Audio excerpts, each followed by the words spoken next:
ಇವತ್ತು ಬಹಳ ವಿಶೇಷವಾದಂಥ ದಿನ. ಇಡೀ ವಿಶ್ವ ನಮ್ಮ ತಾಯಂದಿರು ಹೆಣ್ಣುಮಕ್ಕಳನ್ನ ಸ್ಮರಿಸ್ಕೊಂಡು ಅವರ ಸೇವೆ ಈ ಭೂಮಿಗೆ, ಈ ಕುಟುಂಬಗಳಿಗೆ, ಹೆಣ್ಣು ಕುಟುಂಬದ ಕಣ್ಣು ಅಂಥೇಳಿ ಇವತ್ತು ನಾವೆಲ್ಲ ಮಹಿಳಾ ದಿನಾಚರಣೆಯನ್ನು ಆಚರಣೆ ಮಾಡ್ತಾ ಇದ್ದೇವೆ. ಇಲ್ಲೂ ಕೂಡ ಹೆಚ್ಚಿನ ಸಂಖ್ಯೆಯಲ್ಲಿ ಎಲ್ಲ ನನ್ನ ತಾಯಂದಿರು ಸೋದರಿಯರು ಎಲ್ಲ ಬಂದಿದ್ದೀರಿ. ನಿಮ್ಮೆಲ್ಲರೂ ಕೂಡ ನನ್ನ ಪರವಾಗಿ, ನಮ್ಮ ಸರ್ಕಾರದ ಪರವಾಗಿ, ನಮ್ಮ ಪಕ್ಷದ ಪರವಾಗಿ ಎಲ್ಲರೂ ಕೂಡ ಈ ವಿಶ್ವ ಮಹಿಳಾ ದಿನಾಚರಣೆ ಅಂಗವಾಗಿ ನಿಮಗೆ ತುಂಬ ಹೃದಯದ ಶುಭಾಶಯಗಳನ್ನು ಅರ್ಪಿಸಲಿಕ್ಕೆ ನಾನು ಬಯಸ್ತಾ ಇದ್ದೇನೆ. ಯಾವುದೇ ಊರಿಗೋದ್ರೂ ಕೂಡ ಗ್ರಾಮ ದೇವತೆ ಏನು ಅಂತ ಕೇಳ್ತೀವಿ ನಾವು. ಬ್ರಿಟಿಷ್ ಅವರು ನಮ್ಮ ದೇಶವನ್ನು ಬಿಟ್ಟು ಹೋಗೋಕೆ ಕೂಡ ನಿಮ್ಮ ತಂದೆ ಭಾಷೆ ಅಂತ ಏನು ಕೇಳಲಿಲ್ಲ, ಮಾತೃಭಾಷೆ ಏನು ಅಂತ ಕೇಳಿದ್ರು. ಹಂಗೆ ಇವತ್ತು ನಾವು ಹೆಣ್ಣಿಗೆ ಈಗ ಯಾವುದೇ ದೇವರನ್ನ ಪೂಜೆ ಮಾಡಬೇಕಾದ್ರೆ, ವೆಂಕಟೇಶ್ವರನ ಪೂಜೆ ಮಾಡಬೇಕಾದ್ರೆ ಲಕ್ಷ್ಮೀ ವೆಂಕಟೇಶ್ವರ ಅಂತ ಹೇಳ್ತೇವೆ. ಪರಮೇಶ್ವರನ ಪೂಜೆ ಮಾಡಬೇಕಾದ್ರೆ ಪಾರ್ವತಿ ಪರಮೇಶ್ವರ ಅಂತ ಹೇಳ್ತೇವೆ. ಹಂಗೆ ಗಣೇಶನ ಹಬ್ಬ ಆಚರಣೆ ಮಾಡ್ತೀವಿ. ಅದಕ್ಕಿಂತ ಮುಂಚಿತವಾಗಿ ಗೌರಿ ಹಬ್ಬ ಆಚರಣೆ ಮಾಡಿ ಗೌರಿ ಗಣೇಶ ಅಂತ ಕರಿತೀವಿ. ಅಂದರೆ ಈ ಹೆಣ್ಣಿಗೆ ನಾವು ಮೊದಲು ಈ ಭೂತಾಯಿಗೆ, ನಮ್ಮ ನಾಡಿನ ದೇವತೆ ಚಾಮುಂಡೇಶ್ವರಿ, ಕರ್ನಾಟಕ ರಾಜ್ಯದ ದೇವತೆ ಭುವನೇಶ್ವರಿ, ಹಂಗೆ ಇವತ್ತು ನಮ್ಮ ಹೆಣ್ಣಿಗೆ ಭಾಳ ಪ್ರಾಮುಖ್ಯತೆಯನ್ನು ಕೊಟ್ಕೊಂಡು ನಾವು ಬಂದಿದ್ದೇವೆ. ಅದಕ್ಕೆ ಇವತ್ತು ಇಷ್ಟು ದೊಡ್ಡ ಸಂಖ್ಯೆಯಲ್ಲಿ ತಾವು ಬಂದಿದ್ದೀರಿ. ನಮ್ಮ ಸರ್ಕಾರ ಕೂಡ ನಿಮ್ಮ ಮೇಲೆ ಅತಿ ಹೆಚ್ಚು ವಿಶ್ವಾಸವನ್ನು ಇಟ್ಟು ನಿಮ್ಮ ಕುಟುಂಬಗಳಿಗೆ, ನಿಮ್ಮ ಬದುಕಿಗೆ ನಾವು ಗಂಡಸರಿಗೆ ದುಡ್ಡು ಕೊಟ್ಟರೆ ಎಲ್ಲರೂ ಹೆಚ್ಚು ಕಮ್ಮಿ ಆಗ್ತದೆ ಅಂತೇಳಿ ನಿಮಗೆ ಶಕ್ತಿಶಾಲಿಯಾಗಿ ಮಾಡಬೇಕು ಅಂತೇಳಿ ಎಲ್ಲ ಕುಟುಂಬಕ್ಕೂ ಕೂಡ ಪ್ರತಿ ತಿಂಗಳು ಕೂಡ ನಿಮ್ಮ ಅಕೌಂಟ್ಗೆ ನೇರವಾಗಿ ಯಾವ ಲಂಚ ರಿಶ್ವತ್ ಇಲ್ಲದೆ 2,000 ರೂಪಾಯಿ ಕೊಡುವಂಥ ತೀರ್ಮಾನವನ್ನು ಇವತ್ತು ನಾವು ಮಾಡಿದೆವು. ಅದಾದ ಮೇಲೆ ಎಲ್ಲ ಹೆಣ್ಣುಮಕ್ಕಳು ಕೂಡ, ಇಡೀ ರಾಜ್ಯದಲ್ಲಿ ಹೆಣ್ಣುಮಕ್ಕಳು ಕೂಡ ಸರ್ಕಾರಿ ಬಸ್ನಲ್ಲಿ 2,000 ರೂಪಾಯಿ ಸರ್ಕಾರಿ ಬಸ್ನಲ್ಲಿ ಬೆಂಗಳೂರಿಗೆ ಹೋಗಲಿ, ಧರ್ಮಸ್ಥಳಕ್ಕೆ ಹೋಗಲಿ, ಯಾವುದೇ ದೇವಸ್ಥಾನಕ್ಕೆ ಹೋಗಲಿ, ನೀವೆಲ್ಲ ಉಚಿತವಾಗಿ ಮಕ್ಕಳ ಮನೆಗೆ ಹೋಗಲಿ, ಬೀಗರ ಮನೆಗೆ ಹೋಗಲಿ, ಹಾಸ್ಪಿಟ್ಲಿಗೆ ಹೋಗಲಿ, ಉಚಿತವಾಗಿ ಸರ್ಕಾರದಲ್ಲಿ ಪ್ರಯಾಣ ಮಾಡೋಂಥ ಕೆಲಸ, 10 kg ಅಕ್ಕಿ ನಿಮ್ಮ ಕೈಗೆ ಕೊಡುವಂಥ ಕೆಲಸ, ನಿಮ್ಮ ದೀಪವನ್ನು ಬೆಳಗಿಸುವಂಥದ್ದು ಗುಲ್ಬರ್ಗಾದಲ್ಲಿ ಉದ್ಘಾಟನೆಯನ್ನು ನಾವು ಮಾಡಿದೆವು. ಇದು ನಮ್ಮ 5 ಗ್ಯಾರಂಟಿ, ಇಡೀ ದೇಶಕ್ಕೆ ಮಾದರಿ ಆದಂಥ ಗ್ಯಾರಂಟಿ. ಅಂಥ ಕೆಲಸವನ್ನು ಹೆಣ್ಣು ಮೇಲೆ ವಿಶ್ವಾಸವನ್ನು ಇಟ್ಟು ನಾವು ಮಾಡಿದ್ದೇವೆ. ಇವತ್ತು ನಿಮ್ಮ ದಿನ ಇವತ್ತು.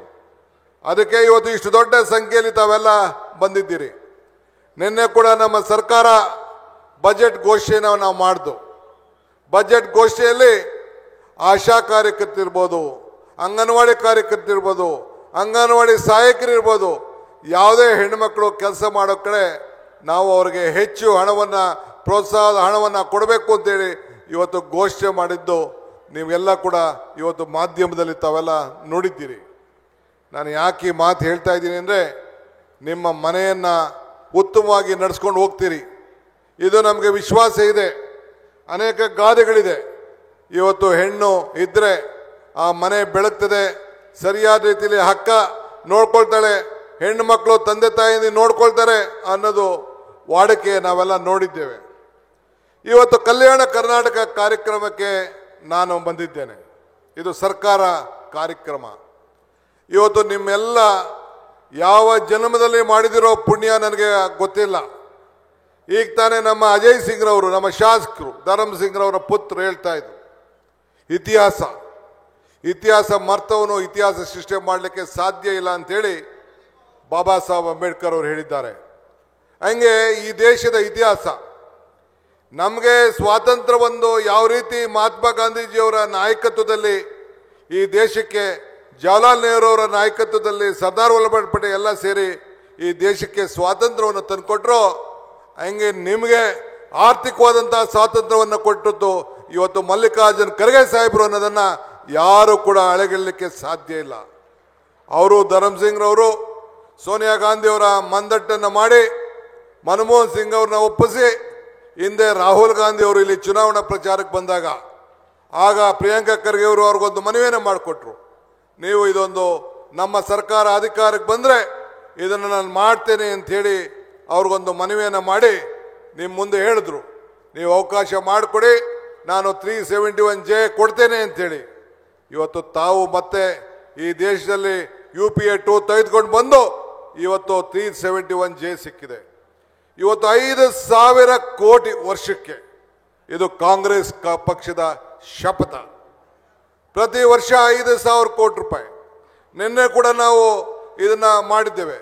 ಸರಾಸರಿ ಲೆಕ್ಕ ಹಾಕೊಂಡ್ರೆ ಒಂದು ಕ್ಷೇತ್ರಕ್ಕೆ 100-120 ಕೋಟಿ ರೂಪಾಯಿ ಹಣ ವಿವಿಧ ರೀತಿಯಲ್ಲಿ ಅಭಿವೃದ್ಧಿ ಕೆಲಸಕ್ಕೆ ಇವತ್ತು ನಿಮಗೆ ಸಿಗ್ತಾ ಇದೆ. ನಮ್ಮ ಕ್ಷೇತ್ರದಲ್ಲಿ ಆಗ್ತಾ ಇಲ್ಲ. ನಮ್ಮ ಕ್ಷೇತ್ರದಲ್ಲಿ ಎಲ್ಲ 20 ಕೋಟಿ 30 ಕೋಟಿ ರೂಪಾಯಿ ನಾವು ಖರ್ಚು ಮಾಡ್ತೇವೆ. ಆದರೆ ಬರೀ ಕಲ್ಯಾಣ ಕರ್ನಾಟಕದ ಈ ಒಂದು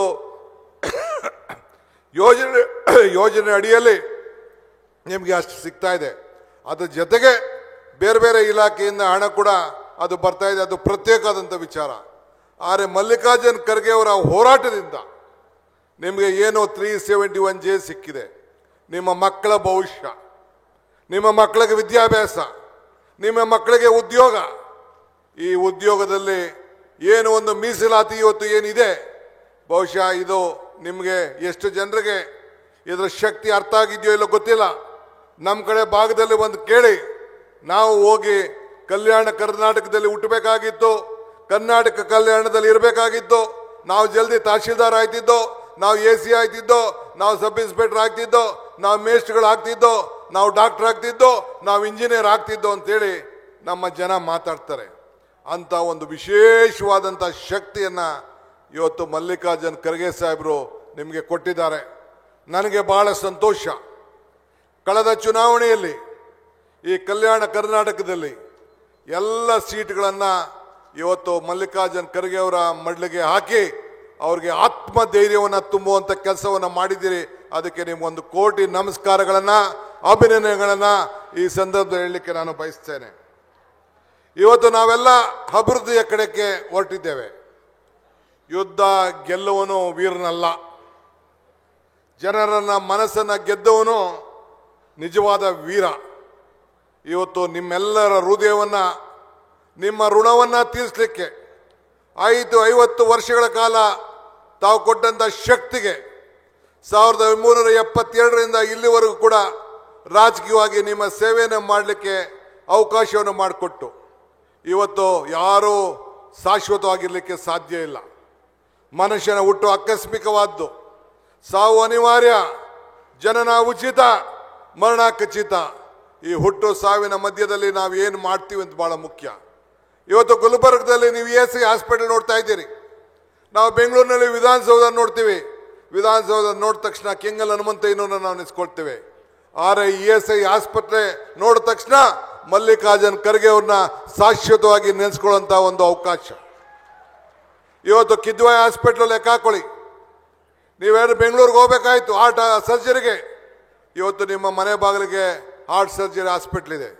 ಇವತ್ತು ಶಾಲೆ, ಸೆಂಟ್ರಲ್ ಯೂನಿವರ್ಸಿಟಿಗಳು ಇವೆಲ್ಲ ಕೂಡ ಇವತ್ತು ನಿಮ್ಮ ಮನೆ ಬಾಗಿಲಿಗೆ ನಿಮ್ಮ ಮಕ್ಕಳ ಅಭಿವೃದ್ಧಿಗೋಸ್ಕರ ಇವತ್ತು ಇದೆ. ಆದ್ದರಿಂದ ನಾವು ಅಭಿವೃದ್ಧಿ ಮಾಡೋ ಮುಖಾಂತರ ಇವತ್ತು ಏನು ಈ ಕಲ್ಯಾಣ ಕರ್ನಾಟಕವನ್ನು ಅಭಿವೃದ್ಧಿ ಮಾಡಲಿಕ್ಕೆ ಪ್ರತ್ಯೇಕವಾದಂಥ ರಚನೆ, ಒಬ್ಬ ಮಂತ್ರಿಗಿನ್ನ ಹೆಚ್ಚು ಹಣ ಶಕ್ತಿಯನ್ನು ಕರ್ನಾಟಕ ಕಲ್ಯಾಣ ಅಭಿವೃದ್ಧಿಗೆ ನಾವು ಇವತ್ತು ಮೀಸಲಾಗಿ ಇವತ್ತು ಇಟ್ಕೊಂಡು ಅದನ್ನು ಅಜಯ್ ಸಿಂಗ್ ರವರಿಗೆ ಈ ಜವಾಬ್ದಾರಿಯನ್ನು ಕೊಟ್ಕೊಂಡು ಇವತ್ತು ಆ ಕೆಲಸವನ್ನು ಇವತ್ತು ನಾವು ಮಾಡ್ಕೊಂಡು ಬರ್ತಾ ಇದ್ದೇವೆ. ಇವತ್ತು ಕಲ್ಯಾಣ ಕರ್ನಾಟಕದ ಪಥಕ್ಕೆ, ಆ ರಸ್ತೆ ಅಭಿವೃದ್ಧಿಗೆ ಇವತ್ತು ನಾವೆಲ್ಲ ಚಾಲನೆಯನ್ನು ಕೊಡಲಿಕ್ಕೆ ನಮ್ಮ ಮಲ್ಲಿಕಾರ್ಜುನ್ ಖರ್ಗೆ ಸಾಹೇಬರು ಮತ್ತು ಎಲ್ಲ ಮಂತ್ರಿಗಳು, ಶಾಸಕರು ಎಲ್ಲ ಇವತ್ತು ಬಂದು ಇಲ್ಲಿ ನಾವು ಸೇರಿದ್ದೇವೆ. ಇವತ್ತು 1,100 ಕೋಟಿ ರೂಪಾಯಿ ಪ್ರತಿ ಕ್ಷೇತ್ರಕ್ಕೂ 25-30 ಕೋಟಿ ರೂಪಾಯಿ ಅಷ್ಟು ಹಣ ಇವತ್ತು ರಸ್ತೆಗಳಿಗೋಸ್ಕರ, ಗ್ರಾಮೀಣ ಪ್ರದೇಶದ ರಸ್ತೆಗೆ, ಮುಖ್ಯವಾದ ರಸ್ತೆ ಅಲ್ಲ, ಗ್ರಾಮೀಣ ಪ್ರದೇಶದ ರಸ್ತೆಗೆ ಇವತ್ತು ಹಣವನ್ನು ಇವತ್ತು ಚಾಲನೆ ಮಾಡುವಂಥ ಕೆಲಸಕ್ಕೆ, ಪ್ರಾರಂಭ ಮಾಡುವಂಥ ಕೆಲಸಕ್ಕೆ, ಭೂಮಿ ಪೂಜೆಗೆ ಇವತ್ತು ನಾವೆಲ್ಲ ಇಲ್ಲಿಗೆ ಬಂದಿದ್ದೇವೆ. ಆದ್ದರಿಂದ ನಾನು ತಮ್ಗೆ ಕೇಳೋದಿಷ್ಟೇ, ನಾನು ಹಿಂದೆ ಒಂದು ಮಾತು ಹೇಳ್ತಾ ಇರ್ತೀನಿ, ದೇವರು ವರನೂ ಕೊಡೋದಿಲ್ಲ, ಶಾಪನೂ ಕೊಡೋದಿಲ್ಲ, ಅವಕಾಶ ಮಾತ್ರ ಕೊಡ್ತಾನೆ ಅಂತ. ಸಿಕ್ಕಿರೋಂಥ ಅವಕಾಶದಲ್ಲಿ ನಮ್ಮ ಸರ್ಕಾರ ನಿಮ್ಮೆಲ್ಲರಿಗೂ ಕೂಡ ಅನೇಕ ಕಾರ್ಯಕ್ರಮಗಳನ್ನು ಇವತ್ತು ರೂಪಿಸಿ, ಇವತ್ತು ಬಜೆಟ್ ತಾವೆಲ್ಲ ಗಮನಿಸಿದ್ದೀರಿ, ಎಲ್ಲ ರಂಗಕ್ಕೂ ನಾವು ಆರೋಗ್ಯಕ್ಕಿರ್ಬೋದು, ಗ್ರಾಮೀಣ ರಸ್ತೆ ಇರ್ಬೋದು, ಬೆಂಗಳೂರು ನಗರಕ್ಕಿರ್ಬೋದು, ಕುಡಿಯೋ ನೀರಿಗಿರ್ಬೋದು, ಇವತ್ತು ಜೊತೆಗೆ ನೀರಾವರಿಗಿರ್ಬೋದು, ಸಮಾಜ ಕಲ್ಯಾಣಕ್ಕಿರ್ಬೋದು, ಇಡೀ ದೇಶದಲ್ಲಿ ನಮ್ಮ ಸಮಾಜ ಕಲ್ಯಾಣ ಇಲಾಖೆಗೆ ಪರಿಶಿಷ್ಟ ಜಾತಿ ಪರಿಶಿಷ್ಟ ಪಂಗಡದ ಜನರಿಗೆ ಆ ಜನಸಂಖ್ಯೆ ಆಧಾರದ ಮೇಲೆ, ಹಿಂದುಳಿದವರಿಗೆ ಆ ಜನಸಂಖ್ಯೆ ಆಧಾರದ ಮೇಲೆ ಎಲ್ಲರೂ ಕೂಡ ರಕ್ಷಣೆಯನ್ನು ಮಾಡಲಿಕ್ಕೆ ಯಾವುದಾದ್ರು ಒಂದು ಸರ್ಕಾರ ಸಹಾಯ ಮಾಡಿಕೊಂಡು ಬದ್ಧವಾಗಿ ನಿಂತಿದೆ ಅಂತಂದರೆ ಇದು ಕರ್ನಾಟಕದಲ್ಲಿ ಕಾಂಗ್ರೆಸ್ ಸರ್ಕಾರ, ಮಲ್ಲಿಕಾರ್ಜುನ್ ಖರ್ಗೆ ಅವರ ನೇತೃತ್ವದ ಕಾಂಗ್ರೆಸ್ ಪಕ್ಷದ ಸರ್ಕಾರ, ಸಿದ್ದರಾಮಯ್ಯನವರ ಸರ್ಕಾರ, ನಿಮ್ಮ ಸರ್ಕಾರ ಅಂತ ಹೇಳಲಿಕ್ಕೆ ನನಗೆ ಬಹಳ ಸಂತೋಷ ಆಗ್ತದೆ. ಬಂಧುಗಳೇ, ಇವತ್ತು ಮನಮೋಹನ್ ಸಿಂಗ್ ರವರು ಇವತ್ತಿಲ್ಲ. ಅವರ 1 ವರ್ಷ ಆಗಿಲ್ಲ ಇನ್ನು ಅವರು ತೀರ್ಕೊಂಡು, ನಾವು ಅವ್ರು ಸ್ಮರಿಸ್ಕೊಂಡು ಇವತ್ತು ಅವ್ರು ಕೊಟ್ಟಂಥ 317J ಅಡಿಯಲ್ಲಿ ಇವತ್ತು ನಾವು ಕೆಲಸವನ್ನು ನಾವು ಮಾಡ್ತಾ ಇದ್ದೇವೆ. ಅವನು ಕೂಡ ಸ್ಮರಿಸ್ಕೊಳ್ಬೇಕು. ಏನು ಈ ದೇಶಕ್ಕೆ ಕೊಟ್ಟಂಥ ಶಕ್ತಿ, ಆರ್ಥಿಕವಾದಂಥ ಶಕ್ತಿ, ಸಾಮಾಜಿಕವಾದಂಥ ಶಕ್ತಿ, ಆಹಾರ ಬದ್ಧತೆ ಯಾರು ಹಸ್ಕೊಂಡಿರಬಾರ್ದು ಅಂತೇಳಿ ಇವತ್ತು ಸೋನಿಯಾ ಗಾಂಧಿಯವರು ಅವರ ಮುಖಂಡತ್ವದಲ್ಲಿ ಅವ್ರಿಗೆ ಈ ದೇಶದಲ್ಲಿ ಪ್ರಧಾನಮಂತ್ರಿ ಸ್ಥಾನ ಕೊಟ್ಟಿದ್ರು. ಅವರು ತ್ಯಾಗವನ್ನು ಮಾಡಿ, ನನಗೆ ಬೇಡ, ಈ ದೇಶ ಅಭಿವೃದ್ಧಿ ಆಗಬೇಕು, ಒಬ್ಬ ಆರ್ಥಿಕ ತಜ್ಞ ಇವತ್ತು ಮನಮೋಹನ್ ಸಿಂಗ್ ಅವರು ಈ ದೇಶವನ್ನು ಮುನ್ನಡೆಸಬೇಕು ಅಂತೇಳಿ ಅವತ್ತಿನ ಕಾಲದಲ್ಲಿ ಪ್ರಧಾನಮಂತ್ರಿ ಸ್ಥಾನವನ್ನು ಅವರು ಕೊಟ್ಟು, ಇಂಥ ನರೇಗಾ ಕಾರ್ಯಕ್ರಮ ಇರ್ಬೋದು, ವಿದ್ಯಾ ಕ್ಷೇತ್ರದಲ್ಲಿ ಕಡ್ಡಾಯ ಶಿಕ್ಷಣ ಇರ್ಬೋದು, ಇಂಥವೆಲ್ಲ ಕೂಡ ಇವತ್ತು ಕೊಟ್ಟು ನಾವು ಅವ್ರನ್ನ ಸ್ಮರಿಸ್ಕೊಳ್ಳೋಂಥ ಸಂದರ್ಭ ಇವತ್ತು ನಾವು ಬಂದಿದೆ. ಇವತ್ತು ಮಲ್ಲಿಕಾರ್ಜುನ್ ಖರ್ಗೆ ಸಾಹೇಬರು, ಮಹಾತ್ಮ ಗಾಂಧೀಜಿಯವರು ಯಾವ ಸ್ಥಾನದಲ್ಲಿ ಕೂತಿದ್ರೋ ಆ ಸ್ಥಾನದಲ್ಲಿ ಇವತ್ತು ಭಗವಂತ ಅವ್ರಿಗೆ ಕೂತ್ಕೊಂಡು ನಿಮ್ಮ ಸೇವೆಯನ್ನು ಅವಕಾಶವನ್ನು ಮಾಡಿಕೊಟ್ಟಿದ್ದಾರೆ. ಅವರ ಮಾರ್ಗದರ್ಶನದಲ್ಲಿ ನಾವೆಲ್ಲ ಇವತ್ತು ಕೆಲಸವನ್ನು ನಾವು ಮಾಡ್ಕೊಂಡು ನಾವು ಬರ್ತಾ ಇದ್ದೇವೆ. ಬಂಧುಗಳೇ, ಇವತ್ತು ನಾನು ಜೇವರ್ಗಿಗೆ ಬಂದಿದ್ದೇನೆ. ನಾವೆಲ್ಲ ಕಲ್ಯಾಣ ಕರ್ನಾಟಕದ ಎಲ್ಲ ಶಾಸಕರು, ಪಕ್ಷ ಭೇದವ ಶಾಸಕರು ಎಲ್ಲ ಮರೆತು ಇವತ್ತು ನಾವೆಲ್ಲ ಒಟ್ಟಿಗೆ ನಿಮ್ಮ ಅಭಿವೃದ್ಧಿಯಕ್ಕೆ ನಾವೆಲ್ಲ ಇಲ್ಲಿ ನಿಂತಿದ್ದೇವೆ. ಹಿಂದೆ ಬಂದಾಗ ನಮ್ಮ ಅಜಯ್ ಸಿಂಗ್ ರವರು ಮನವಿ ಮಾಡಿಕೊಂಡಿದ್ರು, ಹಿಂದೆ BJP ಸರ್ಕಾರದಲ್ಲಿ ಕೊಟ್ಟು ಮಾತು ಉಳಿಸ್ಕೊಳ್ಳೋಕ್ಕಾಗಲಿಲ್ಲ, ನಮ್ಮ ಏನು ಒಂದು ಮಲ್ಬಾದ್ ಲಿಫ್ಟ್ ಇರಿಗೇಷನ್ ಸ್ಕೀಮ್ಗೆ ರೂಪ ಕೊಡಲಿಲ್ಲ, ಹಣ ಇಡಲಿಲ್ಲ, ನೀವು ಸಹಾಯ ಮಾಡಬೇಕು ಅಂತೇಳಿ ನನ್ನನ್ನು ಒತ್ತಾಯ ಮಾಡಿದ್ರು. ಮಾತು ಕೊಟ್ಟಿದ್ದೆ, ನೆಕ್ಸ್ಟು ಬಜೆಟ್ನಲ್ಲಿ ನೆಕ್ಸ್ಟು ಬೋರ್ಡಲ್ಲಿ ಆ ಕೆಲಸವನ್ನು ನಾವು ಮಾಡ್ತೀವಿ ಅಂತ. ಈಗಾಗಲೇ ನಾನು ಸಿದ್ದರಾಮಯ್ಯನವರು ಮತ್ತು ಎಲ್ಲ ಸೇರಿ ಆ ಬೋರ್ಡ್ನಲ್ಲಿ ತೀರ್ಮಾನ ಮಾಡಿ, ಬೋರ್ಡ್ನಲ್ಲಿ ಅಪ್ರೂವ್ ಮಾಡಿ, ಈಗಾಗಲೇ ಟೆಂಡರ್ನ ಕರೆದು ನಾವು ಈಗಾಗಲೇ ತೀರ್ಮಾನವನ್ನು ಮಾಡಿದ್ದೇವೆ. ಸದ್ಯದಲ್ಲೇ ನಾನೇ ಬಂದು ಆ ಭೂಮಿ ಪೂಜೆಯನ್ನು ಮಾಡ್ತಾ ಇದ್ದೇನೆ ಅನ್ನೋ ಮಾತನ್ನು ಈ ಸಂದರ್ಭದಲ್ಲಿ ಹೇಳಲಿಕ್ಕೆ ನನಗೆ ಭಾಳ ಸಂತೋಷ ಆಗ್ತದೆ.